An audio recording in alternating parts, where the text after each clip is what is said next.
Hi, this is Donna. Welcome to DD Paper Crafts. Today's video is slightly different in that we're not going to be making any complicated box shapes.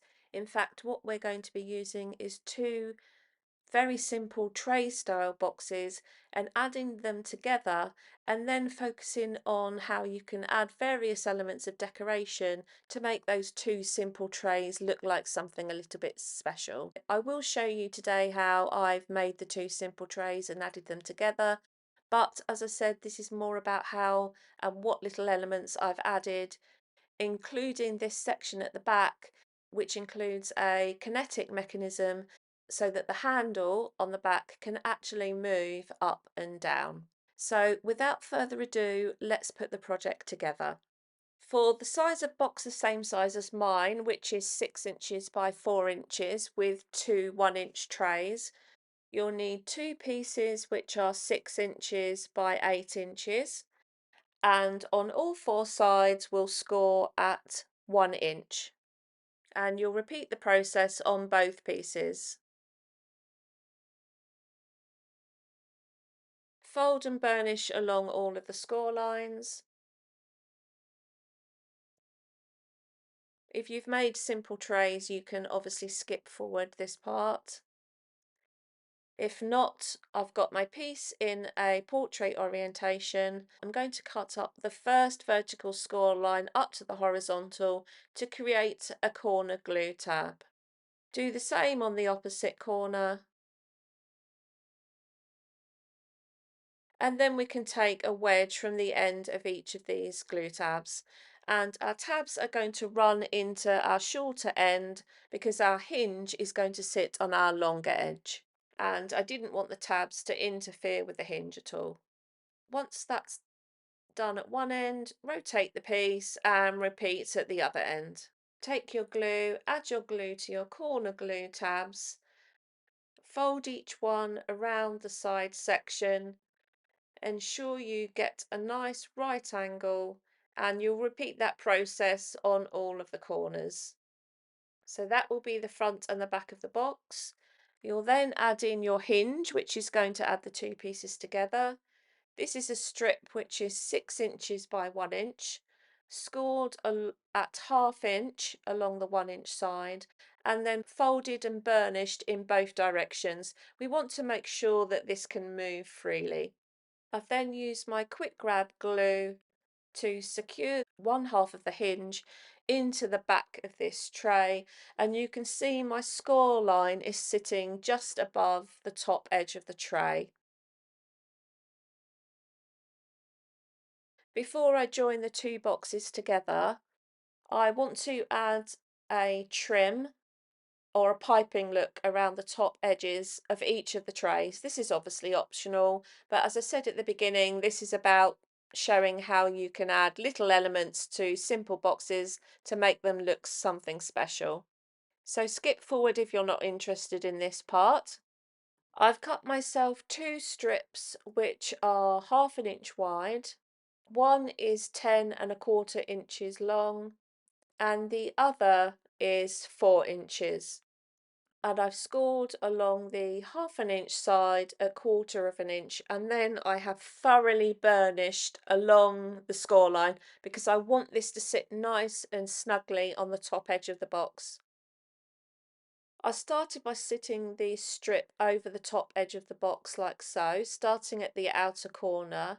As I come to the front corner, I've manipulated the strip around the corner, and it does create a slight crease in the corner, but that's fine. I'm not concerned about that. And then I've done the same at the other end of the front edge. I've wrapped it around the corners and then pinched at the corners to try and get this piece into shape. I've removed it and then thoroughly burnished along the crease. I've done that at both corners. Apologise for the gilding wax on my fingers, and then I've just shaped this end just to remove some of the bulk from when the two pieces are going to sit over one another.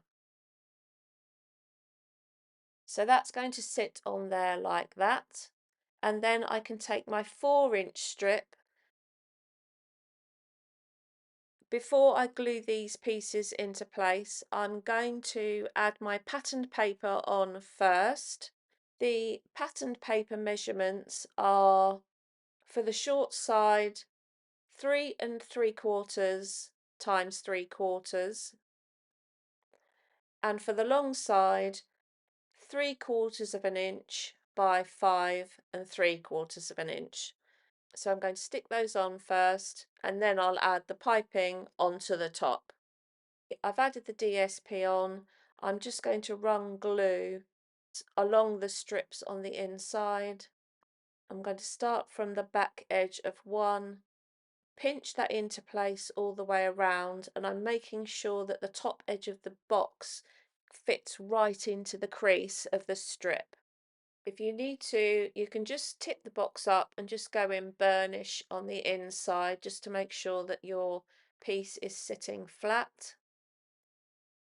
And then once I'm happy with that, I can add in the shorter strip. Now I'm going to add the two boxes together. You can see this back piece doesn't have one of these piping strips. That's because I didn't want the hinge to sit over an extra layer of cardstock, so I'm going to add that towards the end. I'm going to start by sitting the two trays next to each other, and I'm going to bend the hinge over the second box. I want to make sure that the hinge is going to sit nice and flush on the inside. And I can see that now that I've added that extra piping strip in, I'm just going to shape this hinge at either end. And now when I sit the two next to each other, I can see that the hinge is fitting in there much better, and I'm happy with that. I'm going to add glue to the other side of the hinge. You may have your preferred method of adding your top and bottom layers together with a hinge. We probably all work a little differently. You might want to sit the two side by side and then pull the hinge over the top. Or you may want to sit the top layer on top of the bottom layer. Make sure that you get the ends of the box lined up, and you don't want the top of the box to be sitting over the score line at all. And do concentrate on making sure that your sides of your box are coming together and not overlapping, and the outer edges of the box are all meeting up. I can now flip the top layer back and burnish down with my fingers along the hinge, securing the top and bottom trays together. I'm going to add a lip into the front edge of the box. This is 5 7/8 of an inch long and 1 inch high. I've marked at either end 1/2 inch along the 1 inch edge, and then by eye, I've cut a wedge off the end.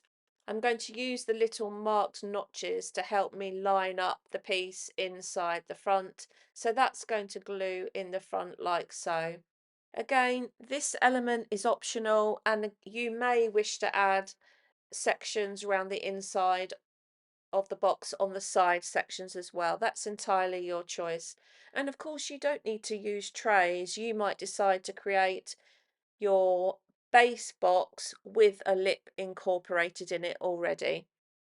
I'm going to stick this in place. I'll use my construction glue, and that will just give me a little bit of wiggle room just to make sure that I can get it lined up level on the inside. I can just go in now and burnish that into place, and just be careful as you're burnishing that you're not actually moving the piece. I'm now going to start the decoration. I'm going to add pattern paper to the front and back panels. These are 3 3/4 by 5 3/4. If you're using pattern paper and it's your intention that the suitcase stands up, if you're using directional paper, just make sure you get that the right way up. I then made myself 8 corner protectors. These are 1 1/2 inch circles. I folded them in half and then in half again in the other direction. So you can see we get our 4/4 marked here. I've then cut up one of the score lines to the centre, like so, And then I've removed half of the next section along from the cut line. So I've chopped an eighth away. Add glue to this small section here, and then this is just going to pull round under the quarter section, and that just gives us our nice corner protector shape. I did realise as I was making these that I was using cardstock with a white core, and I'm not a fan of white core cardstock. I used some gilding wax just to run around the edges to cover that white core, and then just some on each of the surfaces of the pieces. So it has created a semi-vintage look, if you like. We're now going to make the handle, and I have two pieces which are 5 by 2.5, and along three sides I've marked a 1/2 inch border, and we're now going to cut along that border to get our handle shape.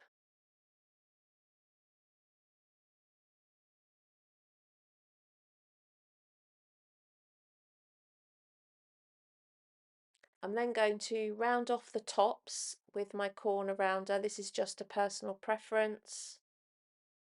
And then glue the two pieces together just for some additional strength.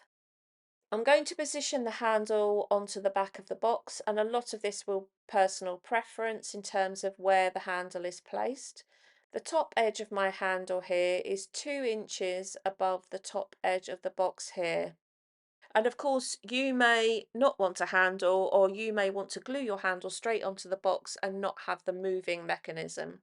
You'll need two pieces which were 1 inch by 1/2 inch, and I've scored on the 1 inch side at 1/4 inch and 1/2 inch, and I've then folded them to create this S-shaped piece.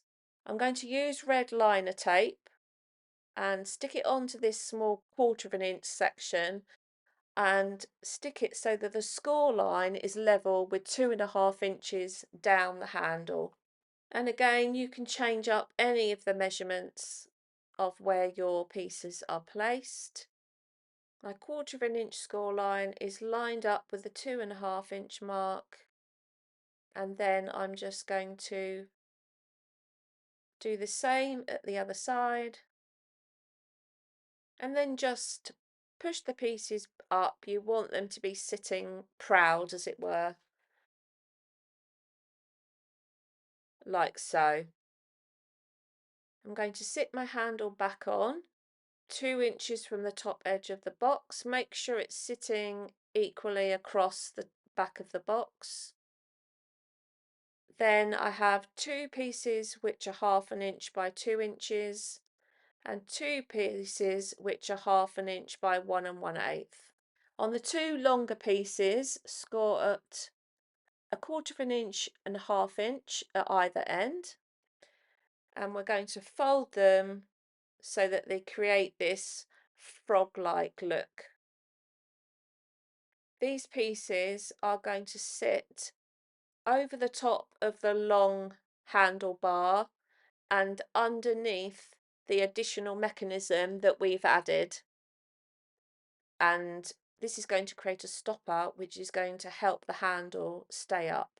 I'm going to stick these on with glue. Add glue to the two 1/4 inch sections at either end, and then slot those in over the top of the handle, under the additional piece, and just push that down into place. And then I'm going to do the same this side. You'll also need two pieces which are 1 1/8 by 1/2 inch.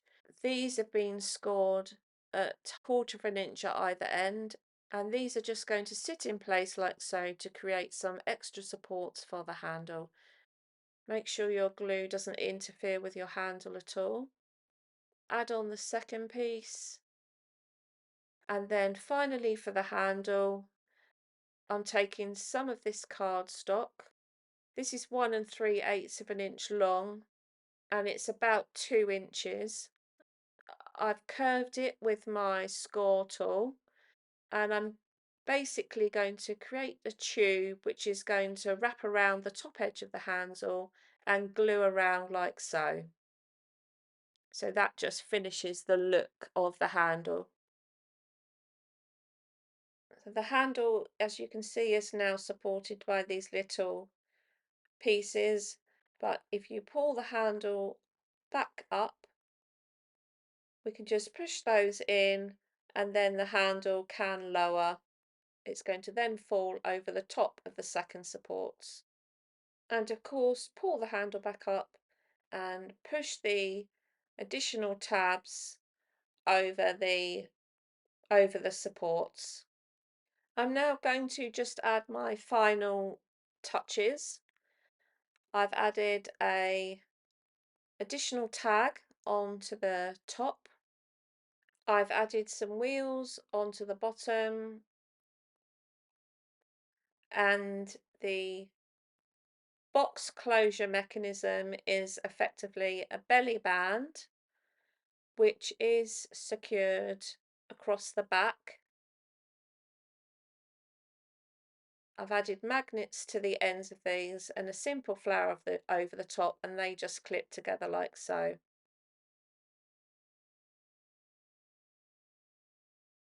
And I did just curl up the ends of the handles like so, as you can see, so that they will slot over the top of the belly band. So there we have today's project. I hope it's inspired you just to take a couple of simple tray boxes and try and make something a little bit different. If you've enjoyed today's video, please hit the thumbs up button. If you haven't done so already, please consider subscribing to the channel. And until next time, thanks for watching.